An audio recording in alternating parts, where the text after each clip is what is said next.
I never thought my quiet Saturday afternoon would turn into something straight out of a nightmare. My name is Olivia, and I was at the city zoo with my little brother, Malik. He's only 8 years old, full of energy and absolutely fascinated by animals. It was a warm day, the kind where the sun hugs your skin and the smell of popcorn and cotton candy lingers in the air. Families wandered around, kids giggled at the monkey exhibit, and the roar of lions echoed in the distance. Malik tugged at my hand. "Olivia, can we see the lions now? Please?" His brown eyes sparkled with excitement. I smiled and ruffled his curls. All right, let's go before you explode." We made our way to the lion enclosure where a small crowd had gathered. The lions lay lazily in the sun, their golden fur glowing under the light. A few kids pressed their faces against the glass barrier, whispering in awe. That's when I noticed him. A zookeeper stood nearby watching the crowd, but something about him felt off. His uniform was wrinkled, his cap sat too low over his eyes, and the way he scanned the visitors made my stomach tighten. I didn't think much of it at first. Maybe he was just having a bad day. But when he locked eyes with Malik, a strange look flickered across his face. And then, in the blink of an eye, everything changed. 1 second, Malik was standing right next to me, gripping my hand. The next, he was gone. I felt the air rush from my lungs as I turned to see the zookeeper, a man I didn't even know, grabbing my little brother by the arm. It happened so fast. Too fast. "Hey," I shouted, lunging forward. But before I could reach him, the man lifted Malik and with terrifying strength threw him over the railing, straight into the lion's enclosure. The world slowed. I heard screams, gasps, the shouts of terrified onlookers. My own voice ripped through the air, raw and desperate. "No, Malik!" My heart pounded so hard I thought my ribs would crack. My baby brother, my sweet, innocent Malik, was lying on the dusty ground of the lion's den. The lions lifted their heads, their ears twitched, they were watching. For a moment, everything froze. The crowd, the lions, even Malik, who sat there in shock, his tiny chest rising and falling with ragged breaths. Then the largest lion, its mane thick and golden, stood up. My body moved before my brain could catch up. I shoved past people, scrambling to the edge of the enclosure. "Somebody help! Get him out of there!" But no one moved. No security guards rushed in. The zookeeper just stood there, staring down, a twisted smirk curling on his lips. He wanted this. I didn't think. I couldn't think. My little brother was trapped, and the lions were closing in, and no one was doing a damn thing. I gripped the railing, my heart hammering. I had to save him. I didn't hesitate. My body moved on instinct. Before anyone could stop me, I climbed over the railing and jumped. The moment my feet hit the ground, a sharp pain shot up my leg, but I didn't care. Malik was only a few feet away, frozen in fear, his little hands trembling. "Malik, don't move," I whispered, my voice shaking. The lions were watching us now. The big one, the leader, took a slow step forward, muscles rippling beneath its golden fur. Its amber eyes locked onto Malik, calculating, predatory. I swallowed the rising panic in my throat. If I panicked, Malik would panic. And if we panicked, we were dead. I crouched down and opened my arms. "Come to me, Malik," slowly. Tears streaked his cheeks, his tiny chest rising and falling in panic gasps. "Olivia, I'm scared." "I know, baby, but I'm right here. Just move toward me, okay?" Malik crawled forward, his little hands and knees scraping against the dirt. The lion's ears perked up. It took another step, closer. The crowd above was screaming. Someone was yelling for security, but help wasn't coming fast enough. I reached for Malik just as the lion let out a deep, rumbling growl, and then it pounced. Time slowed as the lion leaped, its massive body soaring through the air. I didn't think, I just reacted. With all my strength, I lunged forward, grabbing Malik and pulling him against my chest. I twisted my body, shielding him as we hit the ground. A deafening roar filled my ears. I squeezed my eyes shut, waiting for the sharp pain of claws tearing into me, waiting for death. But it didn't come. Instead, I felt the rush of wind as the lion landed just inches away. Dirt sprayed over us, and I heard the deep, menacing rumble of its growl. I slowly lifted my head. The lion was standing so close I could feel the heat of its breath. Its golden eyes locked onto mine, and for a terrifying moment we just stared at each other. I could see it deciding. One swipe. That's all it would take. One swipe of its giant paw, and we'd be gone. Malik whimpered, clinging to me, his tiny fingers digging into my arm. "Olivia, Please. Shh, baby, I whispered, barely breathing. Don't move. The lion huffed, nostrils flaring. And then, something unbelievable happened. It stepped back. The massive beast tilted its head, as if studying us, then let out a deep grunt and turned away. The crowd gasped. I didn't understand. The lion could have killed us. It should have. But it didn't. It simply walked back toward its resting spot, lying down as if nothing had happened. But we weren't safe yet. Because the zookeeper, the man who had thrown my brother in here, was still watching. And he wasn't finished. I didn't have time to question why the lion had spared us. My heart was still hammering, my arms locked around Malik as I tried to figure out how to get us out of there. That's when I heard it, laughter. I looked up and saw the zookeeper standing at the edge of the enclosure, his hands tucked casually into his pockets, grinning. He was enjoying this. Rage boiled inside me. Why did you do this? I screamed, my voice raw. He's just a child. His smile widened. Because he doesn't belong here. My stomach twisted. I knew exactly what he meant. Malik's skin, the color of rich earth, glowed under the harsh sunlight.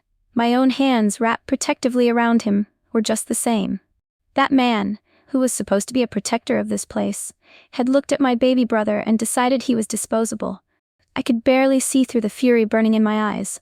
Get them out of there! Someone from the crowd yelled. But the zookeeper didn't move. In fact, he reached for something inside his pocket. For a horrifying second, I thought it was a gun. My breath caught, my grip on Malik tightening. But when he pulled it out, I saw what it was, a small, black remote. I had no idea what it controlled, and I didn't want to find out. I needed to get Malik out of there. Now. I didn't know what that remote did, but the way the zookeeper held it sent a cold shiver down my spine. This wasn't over. Malik clung to me, his tiny body shaking. Olivia, I want to go home, he whimpered. I know, baby, I whispered, stroking his curls. I'm gonna get us out of here, okay? Just hold on. I looked up at the crowd. People were screaming, pointing, recording on their phones. Some were trying to get security's attention, but no one was moving fast enough. And then, click. The zookeeper pressed the button. A loud metallic clank echoed through the enclosure. Behind us, a set of steel gates began to open. I turned my head, my breath catching in my throat. Another lion, bigger, meaner, kept separate from the others. It stalked forward, muscles tensed, its golden eyes locking onto us. This one wasn't hesitant. This one was hungry. My blood turned ice cold. The zookeeper wasn't just playing a sick game. He wanted to make sure we didn't leave this enclosure alive. I scrambled to my feet, dragging Malik with me. We have to move, I said, forcing my voice to stay steady. Stay right next to me, okay? Malik nodded, tears spilling down his cheeks. We started backing away, but there was nowhere to go. The walls were too high, the ground too slippery to climb. The other lions were watching, but they weren't attacking. The new lion, though, it was different. It lowered its head, tail flicking. It was preparing to pounce. And I had no weapon, no plan, no time. But then, a voice rang out. Don't move. A man in a security uniform was climbing over the railing. He had a tranquilizer gun in his hands, his face set with determination. For the first time since this nightmare began, I felt a sliver of hope. But the lion was already lunging, and I didn't know if help had come in time. The lion leaped. I did the only thing I could. I threw myself over Malik, shielding him with my body. Time slowed. I heard the whistle of something cutting through the air. A sharp pop. And then, a thud. I dared to lift my head. The lion was sprawled on the ground just a few feet away, its massive chest rising and falling heavily. A dart stuck out from its shoulder. The tranquilizer had hit just in time. I gasped, my lungs finally remembering how to breathe. The security guard rushed toward us, lowering his gun. Are you two okay? His voice was firm but laced with urgency. I couldn't even speak. I just held Malik tighter. He was sobbing into my chest, his little fingers clutching my shirt like it was the only thing keeping him tethered to this world. We need to get you out of here. Now. He lifted his radio. I've got them. Get the ladder over here, fast. Above us, the crowd erupted in cheers and cries of relief. People were pointing, still recording, some shouting for justice. And then, boom. A sudden pain exploded in my head as I was yanked backward. The zookeeper. Before I could react, he grabbed me by the hair and yanked me to my feet. You don't get to walk away, he hissed in my ear. Malik screamed. The security guard lunged at him, but the zookeeper was ready. With terrifying strength, he pulled a knife from his belt and pressed it against my throat. The crowd gasped, the guard froze, and just like that, I became the hostage. The cold steel of the knife pressed against my throat, and I felt my breath hitch. "Stay back," the zookeeper snarled, tightening his grip on my hair. His breath was hot against my ear, filled with rage and something even darker, satisfaction. The security guard had his hands raised, trying to keep the situation calm. "Put the knife down, there's nowhere to run." The crowd was screaming, some yelling for the police, others frozen in horror. Cameras were still rolling, but all I could focus on was Malik. He stood there, his tiny body shaking, his tear-streaked face twisted in terror. "Let go of my sister," he sobbed. Something inside me snapped. I would not let this monster win. I took a slow breath, forcing my body to relax just slightly. If he thought I was weak, he'd loosen his hold. And he did. That was his mistake.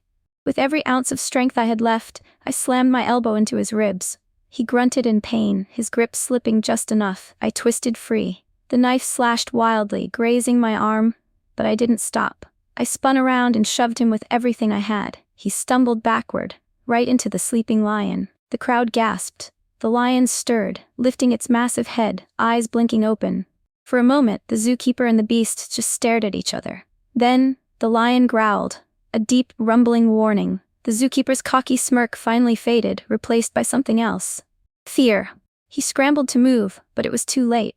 With a terrifying roar, the lion pounced. The last thing I saw was the zookeeper's face, twisted in horror, as the lion dragged him to the ground. I didn't look back. Strong hands grabbed me, lifting me over the enclosure wall. Malik was pulled up right after.